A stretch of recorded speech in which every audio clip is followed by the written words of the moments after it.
Today we will see image formation when you take a point object and extended object. We all know that point object is nothing but generally the size of the object is very small and negligible, or the dimensions are negligible when we compare with its motion. It is denoted with simply a point or dot. So extended object is nothing but which has particular length, width and height. Suppose you can say that this pen is an extended object. Now we will see the image of the point object in the plane mirror and extended image of the extended object in the plane mirror. So before that, we all know what is a plane mirror. Let us take a glass material. Glass material is a transparent one. We all know that to make it opaque or to make it non-transparent, here one side of the glass material, which is in a one side of the glass material or glass object, we are coating with a metal amalgam, so which makes the light to reflect back or bouncing back. Very important thing is we have discussed how to prepare a plane mirror, how it is different from curved mirror, also discussed earlier.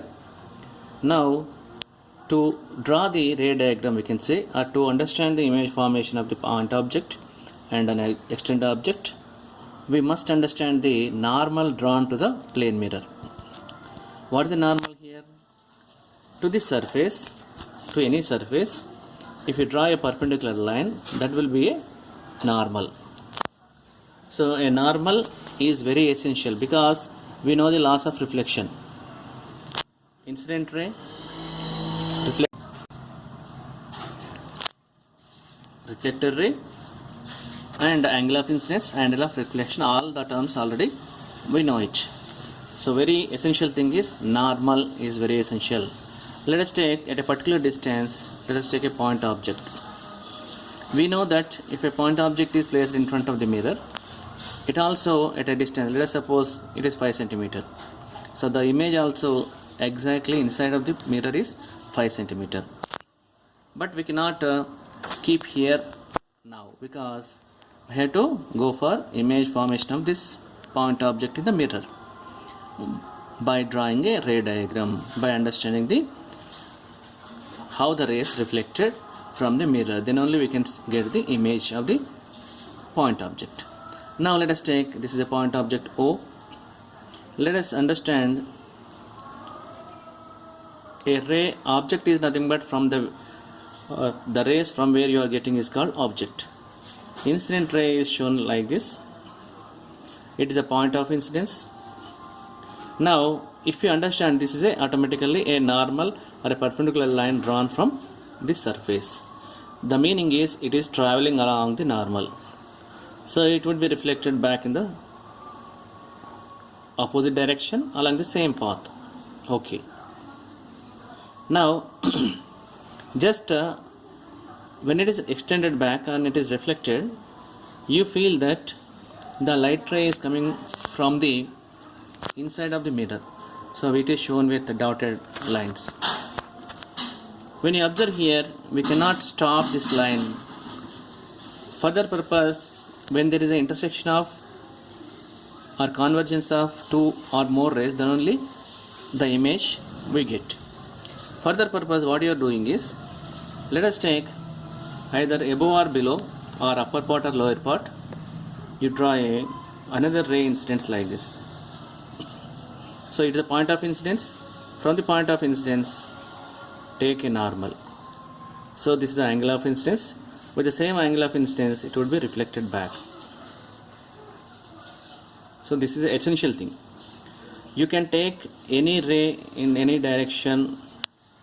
Like suppose if you place here, what would be, where should be the normal here? It is a point of incidence. From the point of incidence, another side of the another side to the normal, it would be reflected. So it would be reflected in this direction. So when you want to get the image of the object at a plane mirror, we go for a normal. When the light ray incidents, it would be reflected because of the property of the mirror.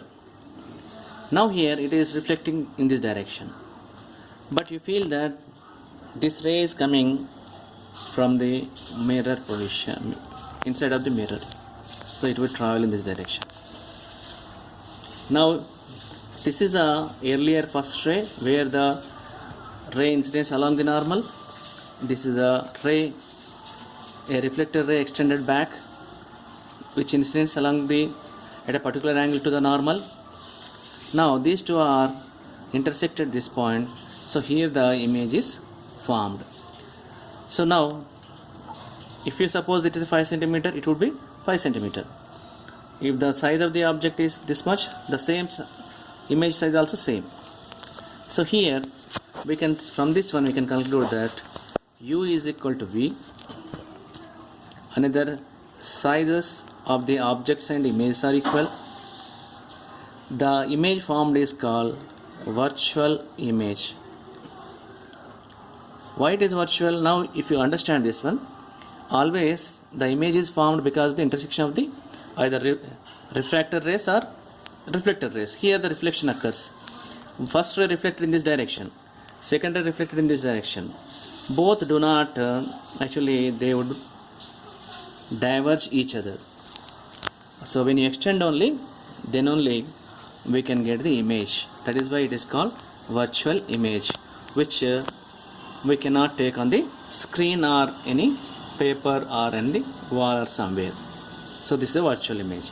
So this is image formation of the plane mirror for an point object whose dimensions are negligible. That is the object then only called point object. So now in the next video we will see the image of the extended object when it is placed in front of a plane mirror. Okay, thank you.